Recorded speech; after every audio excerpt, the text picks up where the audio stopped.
teman-teman, Assalamualaikum warahmatullahi wabarakatuh. Terima kasih sudah mengklik video ini. Selamat datang kembali di Nina Talks, tempat Nina bercerita. Jadi teman-teman, hari ini seperti biasa aku kembali lagi dengan cerita menarikku, di mana pada hari ini aku akan menceritakan tentang kisah Muhammad Al-Fatih dalam menaklukkan kota Konstantinopel. Konstantinopel ini teman-teman terkenal dengan keindahan arsitektur dan juga kekuatan benteng pertahanannya. Dan sejak zaman dulu ada banyak sekali pihak yang memang ingin menguasai Konstantinopel ini. Tapi setelah mencoba selama beratus-ratus tahun, belum ada satupun yang berhasil menaklukkannya teman-teman. Pada suatu hari Rasulullah SAW pernah menyampaikan satu hadis yang sangat luar biasa mengenai hal ini, di mana Rasulullah berkata bahwa kelak akan ada panglima perang terbaik dan pasukan terbaik dari kalangan muslimin yang akan menaklukkan kota Konstantinopel. Lalu, kurang lebih 800 tahun kemudian setelah Rasulullah mengatakan hal itu, apa yang disampaikan beliau ini pun akhirnya terjadi. Penasaran gimana kisah lengkapnya? Pengen tahu siapa orang yang dimaksud sama Rasulullah dalam hadisnya ini teman-teman? So, sebelum aku mulai bercerita, aku mau disclaimer dulu di awal bahwa informasi dari ceritaku ini berdasarkan riset di internet. So, ketika dalam aku bercerita nanti masih banyak kurangnya, teman-teman bisa menambahkan di kolom komentar. Tanpa berlama-lama lagi, yuk kita langsung masuk ke ceritanya. Jadi teman-teman, kota Konstantinopel ini adalah satu kota yang termasuk dalam wilayah Turki. Sekarang kita itu lebih mengenal kota Konstantinopel ini dengan nama Istanbul. Sejak zaman dulu, Konstantinopel ini memang sudah diperebutkan oleh banyak pihak yang ingin menguasainya. Alasannya, lokasinya memang sangat strategis karena Konstantinopel ini berada di antara benua Asia sama benua Eropa. Dan juga dibelah sama Selat Bosporus yang menghubungkan Laut Marmara sama Laut Hitam, teman-teman. Nah, lokasi yang demikian ini menjadikan kota Konstantinopel sebagai titik yang sangat penting bagi jalur perdagangan, pertukaran budaya, dan juga transportasi maritim serta jalur laut. Selain lokasinya yang strategis, pada masa itu kota Konstantinopel ini juga disebut-sebut sebagai kota yang paling cantik di dunia. Jalan-jalan di sana dihias menggunakan batu marmer dan di kanan kirinya dikelilingi oleh pilar-pilar tinggi teman-teman. Dan di dalam kota itu juga ada banyak gereja dengan desain yang sangat indah, di mana yang paling megah adalah gereja Hagia Sophia. Dan sekarang Hagia Sophia atau gereja Hagia Sophia ini sudah beralih fungsi menjadi masjid. Dalam sejarah Islam, kota Konstantinopel ini juga punya tempat tersendiri di hati muslimin. Karena kota ini tuh pernah disebut langsung oleh Rasulullah dalam hadisnya. Dan bahkan kisah penaklukan Konstantinopel ini juga sudah diketahui oleh Rasulullah jauh sebelum peristiwa ini terjadi. Hadis Rasulullah SAW tentang penaklukan Konstantinopel ini menjadi penyemangat bagi kaum muslimin untuk bisa melakukan futuhat Islamiyah, yaitu perluasan wilayah dengan tujuan untuk memperluas jangkauan dakwah Rasulullah. Dan tentunya salah satu lokasi yang menjadi tujuan futuhat Islamiyah ini adalah kota Konstantinopel. Sejak tahun 600 sampai 1400-an Masehi, ada banyak sekali pasukan muslimin yang mencoba untuk menaklukkan kota Konstantinopel. Salah satunya adalah Sultan Murad II namanya. Beliau adalah pemimpin Kesultanan Turki Utsmani atau Kekaisaran Ottoman. Tapi karena pertahanan Konstantinopel ini memang sangat sulit untuk ditembus, alhasil sama seperti banyak pasukan-pasukan sebelumnya, pada saat itu Sultan Murad II pun juga mengalami kegagalan teman-teman. Kegagalan itulah yang membuat Sultan Murad II berpikir, kalau aku nggak bisa menaklukkan kota Konstantinopel, semoga anakku kelak bisa menaklukkannya. Nah, cita-cita besar itu kemudian dilimpahkanlah itu ke anaknya Sultan Murad II yang bernama Muhammad II bin Murad atau yang lebih dikenal dengan nama Muhammad Al-Fatih. Nah, Muhammad Al-Fatih ini lahir pada tanggal 30 Maret tahun 1432 Masehi di kota Erdin, ibu kota Kesultanan Utsmani pada saat itu. Sejak kecil, Al-Fatih ini sudah menyaksikan langsung apa saja yang memang sudah dilakukan ayahnya, yaitu Sultan Murad II dalam upaya menaklukkan kota Konstantinopel. Beliau mengkaji semua itu, termasuk mengkaji juga apa saja hal-hal yang menyebabkan usaha ayahnya gagal. Berkat dari kajian itu, dalam diri Al-Fatih sendiri akhirnya muncullah itu keinginan untuk bisa menaklukkan kota Konstantinopel pada suatu hari nantinya. Jadi memang keinginan bapak sama anak ini sangat cocok. Untuk mendukung cita-cita besar anaknya ini, Sultan Murad II ini pun akhirnya mendidik Al-Fatih secara intensif sejak beliau ini masih kecil. Bahkan Sultan Murad II ini sampai mendatangkan ulama terbaik pada masa itu untuk menjadi guru anaknya, yaitu menjadi gurunya Al-Fatih. Mereka ini adalah Syekh Ahmad Al-Qurani dan Syekh A'aq Syamsuddin. Jadi Syekh Ahmad Al-Qurani ini adalah orang pertama yang menjadi guru ngajinya Muhammad Al-Fatih. Nah, ketika Al-Fatih ini berusia 8 tahun, teman-teman, pada saat itu Syekh Ahmad Al-Qurani ini mengajar Al-Fatih dengan membawa sebilah kayu nih ceritanya. Dari situ beliau bilang, ini kayu pemberian ayahmu Sultan Murad II. Kayu ini akan dipakai untuk memukul kamu jika kamu tidak disiplin dalam belajar. Mendengar ucapan itu, Al-Fatih ini malah ketawa karena dia pikir Syekh ini lagi bercanda. Hingga akhirnya tiba-tiba Syekh Ahmad Al-Qurani betullah memukul Al-Fatih sekali pakai kayu tersebut. Dan Al-Fatih saat itu kaget. Kalau gini caranya berarti memang aku harus rajin belajar nih. Kalau aku nggak rajin nanti bisa-bisa aku dipukul terus sama Syekh. Sejak kejadian itu, karakter Al-Fatih ini pun mulai berubah makin lebih baik lagi. Beliau semakin giat dan tekun dalam belajar, hingga akhirnya 2 tahun kemudian beliau pun berhasil menghafal Al-Quran. Bagi Al-Fatih, Syekh Ahmad Al-Qurani ini adalah sosok guru yang sangat berwibawa. Bahkan pernah pada suatu hari Al-Fatih bilang seperti ini, ketika aku bertemu guru-guru yang lain, mereka semua ingin menyalamiku, karena memang kan status beliau ini merupakan anak sultan. Tapi ketika aku bertemu dengan Syekh Ahmad Al-Qurani, di situ justru aku yang ingin menyalami beliau. Setelah selesai belajar dengan Syekh Ahmad Al-Qurani, gantianlah ini Al-Fatih belajar dengan Syekh A'aq Syamsuddin. Syekh A'aq Syamsuddin ini termasuk dalam garis keturunannya Abu Bakar Asy-Syiddiq radhiyallahu anhu, sahabatnya Rasulullah. Dan beliau ini memang terkenal pandai sekali dalam sejarah. Selama mengajar Al-Fatih, beliau banyak sekali bercerita tentang tokoh-tokoh besar dunia, termasuk panglima-panglima besar dalam sejarah Islam. Pada suatu hari, beliau pun pernah mengajak Muhammad Al-Fatih ini ke perbatasan Selat Bosporus yang ada di tempat mereka untuk melihat Konstantinopel dari kejauhan. Dari situ mereka sudah bisa lihat nih dengan jelas keindahan Konstantinopel dan juga kemegahan gereja Hagia Sophia. Syekh Syamsuddin menunjuk ke arah sana dan berkata, nah kau lihat itu kota itulah kota yang akan kita taklukkan suatu hari nanti. Aku sudah banyak berdoa dan aku sudah banyak bertahajud kepada Allah Subhanahu wa Ta'ala, dan aku sangat yakin bahwa yang dimaksud Rasulullah sebagai pemimpin pasukan terbaik yang akan membebaskan kota Konstantinopel adalah engkau, itu kata gurunya.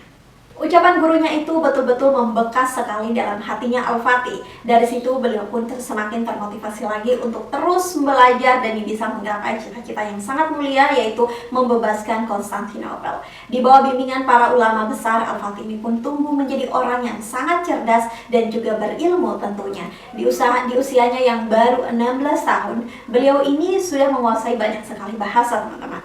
Itu bahasa Yunani, Persia, Arab, Turki, Ibrani, dan banyak lagi bahasa lainnya. Dari segi ibadah, udah nggak usah ditanya lagi. Beliau ini memang sudah sangat taat sekali, di mana beliau ini dikenal sangat rajin melaksanakan sholat sunnah juga. Ilmu dan ibadah yang taat ini merupakan modal besar bagi Al-Fatih untuk menjadi pemimpin yang baik. Dan Al-Fatih ini pernah ditunjuk menjadi gubernur Amasya, Turki, ketika beliau berusia 11 tahun, teman-teman. Lalu setahun kemudian, Sultan Murad II, ayah beliau, turun tahta dari kepemimpinan Utsmaniyah. Otomatis Al-Fatih ini naik statusnya menjadi sultan, menggantikan bapaknya di usia ke-12 tahun.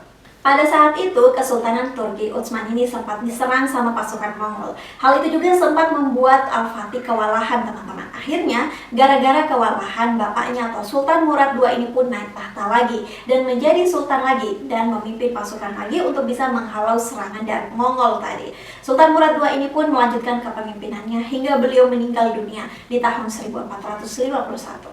Sejak beliau meninggal dunia, barulah Sultan Al-Fatih naik lagi menjadi Sultan Utsmani untuk yang kedua kalinya.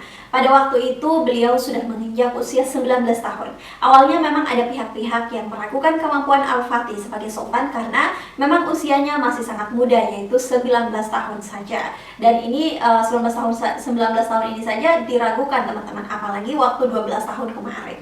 Tapi karena memang sejak kecil Al-Fatih ini sudah dibekali dengan berbagai ilmu dan juga didikan yang sangat disiplin, beliau pun berhasil menunjukkan kualitas dirinya sebagai seorang sultan. Di masa kepemimpinannya terjadi satu peristiwa yang sangat-sangat melegenda, yaitu menaklukkan kota Konstantinopel. Hal pertama yang dilakukan oleh Al-Fatih adalah memperkuat doa dan ibadahnya agar Allah Subhanahu wa Ta'ala berkenan memilih beliau sebagai pembebas kota Konstantinopel. Al-Fatih paham betul bahwa semakin besar hajat yang ingin kita minta kepada Allah, maka ibadah yang memang harus kita lakukan juga harus lebih besar juga. Alhasil, sejak Al-Fatih akil balik hingga beliau meninggal dunia, beliau tidak pernah sekali pun meninggalkan sholat sunnah rawatib dan sholat tahajud dari dulu. Selain memperkuat ibadahnya, di saat yang sama juga Sultan Al-Fatih ini mulai membentuk pasukannya yang sejumlah 7.000 orang. Waktu itu pada siang hari 7.000 pasukan yang sudah disiapkan ini pun akhirnya diberikan pelatihan fisik. Lalu nanti pada malam harinya mereka akan dikumpulkan dalam barak-barak gitu, yang mana di setiap barak itu akan ada satu ulama yang mendampingi mereka secara spiritual. Ulama-ulama itulah yang senantiasa membimbing mereka pasukan-pasukannya ini dengan Al-Quran, dengan hadis, dengan kisah-kisah Nabi, dengan kisah para sahabat, dan banyak kebaikan lainnya. Setiap malam, setengah dari pasukan ini secara rutin mendirikan sholat tahajud bersama-sama. Akhirnya, setelah memperkuat fondasi keimanan dalam diri pasukannya dan juga dalam diri beliau sendiri, hal selanjutnya yang dilakukan oleh Sultan Al-Fatih adalah menyusun strategi. Al-Fatih tahu betul bahwa memang kota yang ingin beliau taklukkan ini akan dilindungi sama benteng 3 lapis yang sangat kuat dan juga sangat tinggi pula. Dan benteng itu tetap kokoh berdiri selama 1123 tahun. Meski sudah banyak sekali pasukan dari berbagai dunia mencoba meruntuhkannya, namun gak tembus-tembus. Akhirnya, beliau pun memutuskan untuk melakukan satu strategi yang belum pernah dipakai oleh orang-orang sebelumnya, yaitu menutup Selat Bosporus. Nah, seperti yang sudah aku sebutkan tadi, Konstantinopel ini kan tadi dilewati sama Selat Bosporus, teman-teman. Melalui selat inilah kapal-kapal dari luar negeri bisa datang ke sana. Jadi kalau misalnya Said itu ditutup, maka bantuan pasukan dari Konstantinopel nggak bisa masuk. Akhirnya, Al-Fatih pun segera langsung memerintahkan pembangunan benteng besar untuk menutup jalan masuk dari Selat Bosporus. Dan benteng ini dibangun oleh 5.000 pekerja selama 4 bulan lamanya pada tahun 1452. Tapi setelah benteng itu selesai dibangun, Al-Fatih belum merasa lega tentunya, teman-teman, karena benteng ini hanya berfungsi untuk menghalau pasukan luar masuk ke kota Konstantinopel. Sampailah tiba pada suatu hari, tiba-tiba Sultan Al-Fatih kedatangan tamu seorang pembuat senjata asal Hungaria menemui Al-Fatih dengan maksud ingin menawarkan senjata buatannya. Dia bilang, "Wahai Sultan Al-Fatih, aku sudah mendatangi Kaisar Konstantinopel untuk menawarkan senjata buatanku, tapi dia nolak karena memang ternyata nggak cukup uang," katanya. Nah, setelah itu aku justru malah ditahan pula di sana selama 1 tahun. Tapi bagusnya aku jadi hafal tuh gimana selak-beluk kota Konstantinopel ini, Sultan. Nah, sekarang apakah kamu berkenan aku yang buatkan senjata untukmu? Mendengar hal itu, Sultan Al-Fatih menjawab, "Apakah kamu mampu membuatkanku senjata yang bisa melontarkan meriam sebesar ini?" kata Sultan sambil merenggangkan kedua tangannya itu semacam membentuk lingkaran. Ketika mendengar permintaan Al-Fatih, orang yang juga merupakan ahli fisika ini menjawab, "Bisa."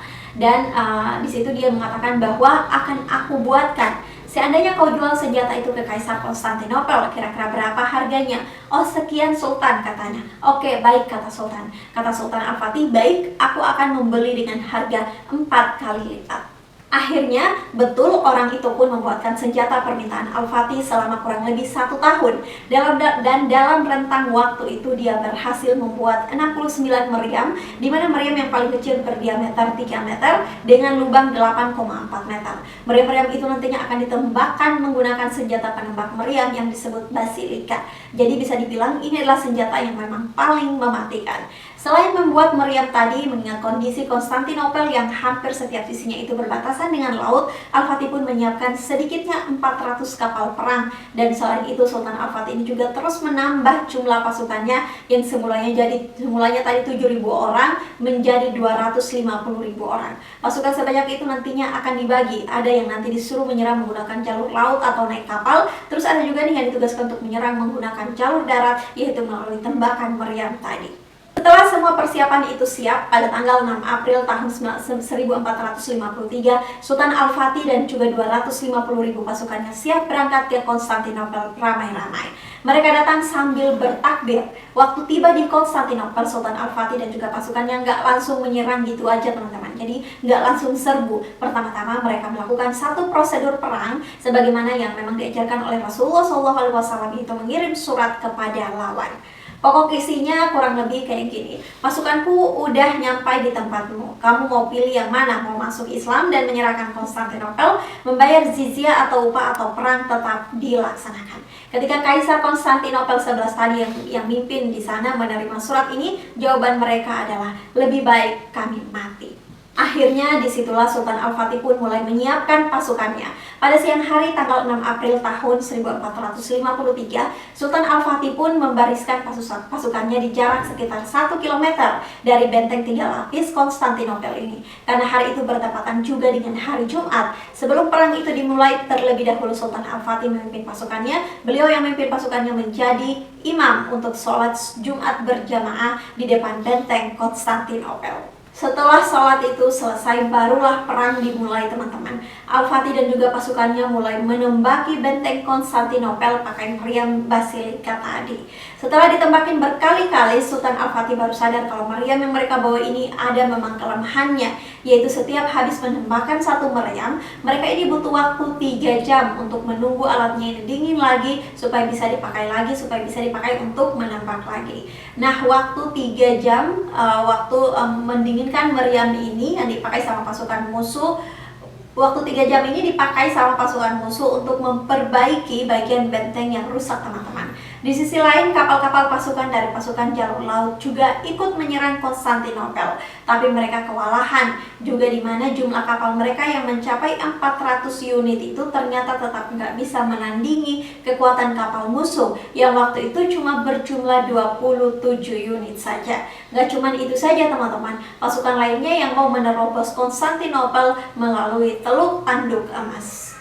Lebih dari 2 minggu dari tanggal 6 April sampai tanggal 20 April 1453, pasukan Sultan Al-Fatih masih belum bisa menembus atau belum bisa menaklukkan benteng Konstantinopel. Nah, hal itulah yang sampai membuat para pasukan ini langsung down teman-teman.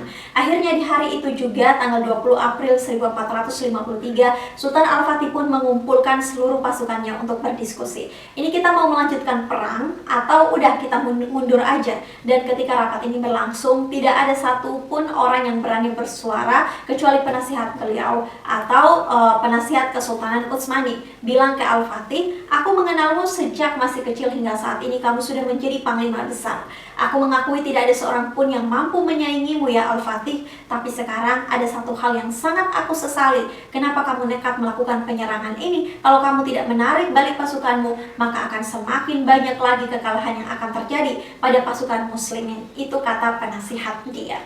Mendengar hal itu, perasaan Sultan Al-Fatih ini semacam campur aduk teman-teman. Tiba-tiba meja tempat mereka lagi diskusi itu semacam digebrak sama salah satu pasukan Al-Fatih. Wahai Sultan, jangan kau dengarkan ucapan dia. Dia hendak memadamkan semangat kita. Kita datang ke sini untuk mendapatkan satu dari 2 kemuliaan hidup. Mulia atau mati syahid ya Sultan. Jangan gentar, Allah bersama kita. Nah, ucapan dari pasukan itulah yang kembali membakar lagi semangat Sultan Al-Fatih dan juga para pasukan yang lain. Karena semua pasukan setuju untuk melanjutkan perang, mereka pun kemudian berdiskusi lagi nih, mencari strategi perang yang baru. Saat itu mereka tahu kalau mayoritas pasukan musuh itu terpusat di benteng bagian barat, sedangkan di sebelah utaranya hanya dilindungi oleh rantai yang memang ada di dalam laut. Dan gak banyak pasukan yang berjaga di utara teman-teman. Alhasil opsi yang dirasa paling menguntungkan adalah mereka harus melewati rantai itu dan masuk ke kota Konstantinopel melalui utara. Opsi ini juga sempat jadi perdebatan. Gimana caranya kita melewati rantai itu? Kita udah coba potong, gak bisa. Yang ada pasukan kita malah mati di sana. Kita juga coba nih nabrakin kapal ke rantai itu, yang ada kapal kita yang hancur. Gimana nih caranya? Di tengah kebingungan itu, Sultan Al-Fatih pun akhirnya mencetuskan sebuah ide yang mind blowing. Beliau bilang, sebenarnya aku sudah memikirkan hal itu sejak kemarin, sejak semalam, dan aku rasa satu-satunya cara untuk bisa masuk ke Teluk Tanduk Emas adalah kita harus membawa kapal-kapal perang kita melalui daratan. Jadi sepanjang Teluk Tanduk Emas ini kan dikelilingi sama rantai-rantai besar dan nggak bisa jalan, kapal itu nggak bisa jalan gitu teman-teman. Nah mereka nggak akan melompati rantai-rantai itu, tapi mereka akan menepi dulu nih di Selat Bosporus tadi. Terus baru diangkatlah itu kapal-kapal ke daratan, kemudian mereka akan memutari wilayah itu melalui bukit-bukit. Nah, waktu dia sampai di ujung nih, baru nanti mereka bisa masuk lagi ke laut, teman-teman. Betul, keesokan harinya di tanggal 21 April 1453, mereka pun mulai menepikan kapal-kapal itu di Selat Bosporus. Mereka lalu membawa kapal-kapal itu melalui jalur darat. Jadi kapal itu semacam ditarik sama mereka. Qadarullah, kuasa Allah, di situasi yang sulit itu, alhamdulillahnya Allah Subhanahu wa Ta'ala memberikan kemudahan, di mana hanya dalam waktu 1 malam saja mereka berhasil memindahkan 72 kapal perang dari Selat Bosporus tadi ke Teluk Tanduk Emas. Keesokan harinya di tanggal 22 April 1453, seluruh pasukan Sultan Al-Fatih bertakbir dari atas bukit. Allahu Akbar, Allahu Akbar, Allahu Akbar. Nah, gema takbir itu pun membangunkanlah ini para pasukan Konstantinopel. Mereka langsung naik ke atas menaruh buat nengok, apa nih? Kenapa nih? Kok ada suara takbir? Tiba-tiba, nah disitulah pasukan Konstantinopel dibuat terkejut karena mereka melihat ada 72 kapal perang milik pasukan muslimin berhasil melewati bukit-bukit di situ. Setelah kapal pasukan muslimin itu berhasil menembus Teluk Tanduk Emas itu, usaha menembus benteng Konstantinopel ini ternyata masih sangat sulit juga dilakukan, teman-teman. Peperangan pun masih terus berlanjut dari tanggal 22 sampai tanggal 27 Mei. Malah kurang lebih 1 bulan perang itu masih berlangsung. Lalu pada hari itu juga tanggal 27 Mei 1453, untuk pertama kalinya Sultan Al-Fatih dan pasukannya pertama kalinya selama ratusan tahun itu pasukan mereka berhasil membuat lubang yang sangat besar di tembok benteng Konstantinopel. Setelah lubang itu dibuat, Sultan Al-Fatih pun menyuruh semua pasukannya untuk berhenti, bukan lanjut. Berhenti di situ, beliau bilang, besok aku mau kalian semua menjalankan puasa sunnah. Berdoalah kepada Allah Subhanahu wa Ta'ala untuk diberikan kebaikan-kebaikan, dan mintalah kepada Allah kemudahan bagi kita untuk membebaskan Konstantinopel. Disitulah mereka semua disuruh istirahat dan disuruh ibadah dulu. Dan sesuai dengan arahan Sultan Al-Fatih, keesokan harinya pada tanggal 28 Mei 1453, seluruh aktivitas perang pun diistirahatkan. Tenangkan jiwa, minta tolong sama Allah. Dan itu nggak cuma pemimpin, semua pasukan disuruh puasa, sholat, ibadah, dan berdoa, teman-teman. Di hari itu juga semua pasukan berpuasa sunnah. Ulama-ulama kembali didatangkan lagi dan mereka semua kembali berdoa kepada Allah Subhanahu wa Ta'ala hingga suasana pada hari itu betul-betul khusyuk dan khidmat. Lalu setelah mereka beribadah, mereka menenangkan diri, menyerahkan semua kepada Allah. Keesokan harinya di tanggal 29 Mei 1453 saat dini hari, Al-Fatih pun memimpin seluruh pasukannya untuk sholat tahajud. Setelah selesai sholat, Al-Fatih pun menyampaikan khotbah singkat yang berisi, wahai pasukanku, seandainya usaha menaklukkan Konstantinopel ini berhasil, maka sabda Rasulullah SAW pun menjadi kenyataan. Kita akan mendapatkan bagian dari kemuliaan yang memang sudah dijanjikan melalui hadis itu. Peristiwa ini juga akan menambah kemuliaan bagi agama Islam. Oleh karena itu, sampaikanlah pada seluruh pasukan untuk menjaga syariat Islam di depan mata mereka. Mereka di sini adalah musuh-musuh dari pasukan Sultan Al-Fatih ini, teman-teman. Jangan ada satupun di antara kita yang melanggar syariat Allah, karena kemenangan datang dari pertolongan Allah, dan Allah akan menolong orang-orang yang tidak bermaksiat di jalannya. Berangkatlah dengan mengucapkan bismillah. Jangan mengganggu para pendeta, jangan mengganggu anak kecil dan juga wanita. Jangan mengganggu orang-orang yang sudah berlindung di tempat ibadah. Jangan memotong pohon tempat orang-orang berteduh, dan jangan membumi hanguskan, karena inilah pesan Rasulullah SAW bagi mereka yang mau berjihad. Itu khutbah dari Sultan Al-Fatih.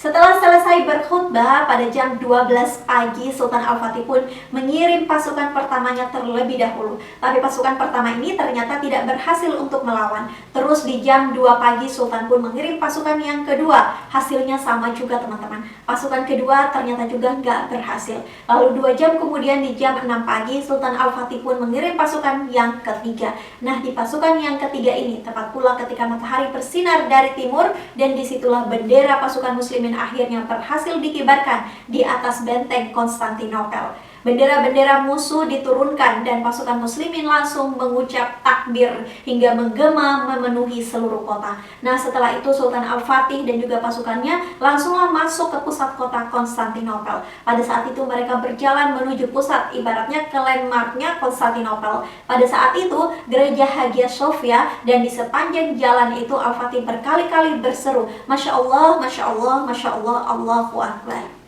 Sultan Al-Fatih pun kemudian berhenti di depan Hagia Sophia itu dan beliau langsung bersujud ke arah kiblat. Di situ beliau langsung mengambil segenggam tanah dari Konstantinopel dan menaburkannya di atas kepalanya sambil mengucapkan syukur kepada Allah Subhanahu wa taala. Sultan Al-Fatih juga kemudian masuk ke dalam gereja Hagia Sophia, dan di sana beliau menemukan ada banyak sekali orang yang sedang menangis ketakutan histeris karena orang-orang ini pasti mengira mereka pasti akan dibunuh juga nih karena kalah perang. Tapi di situ Sultan Al-Fatih berkata kepada mereka, sudah keluarlah kalian dari tempat ini, nyawa kalian akan dijamin aman. Jika kalian ingin tetap tinggal di sini dan sedikit pun harta kalian tidak akan ada yang diambil.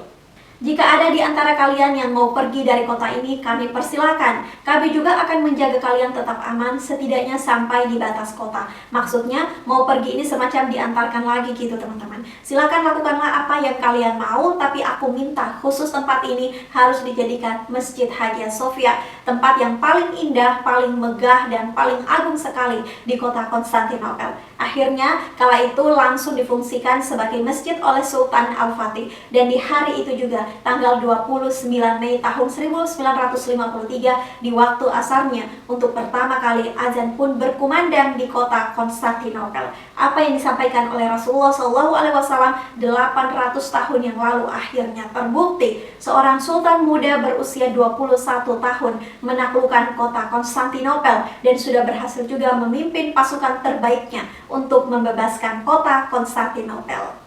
Dengan terwujudnya ucapan Rasulullah dengan penaklukan Konstantinopel ini, Sultan Al-Fatih pun berkata di hadapan semua orang, sungguh Rasulullah kami tidak pernah berbohong.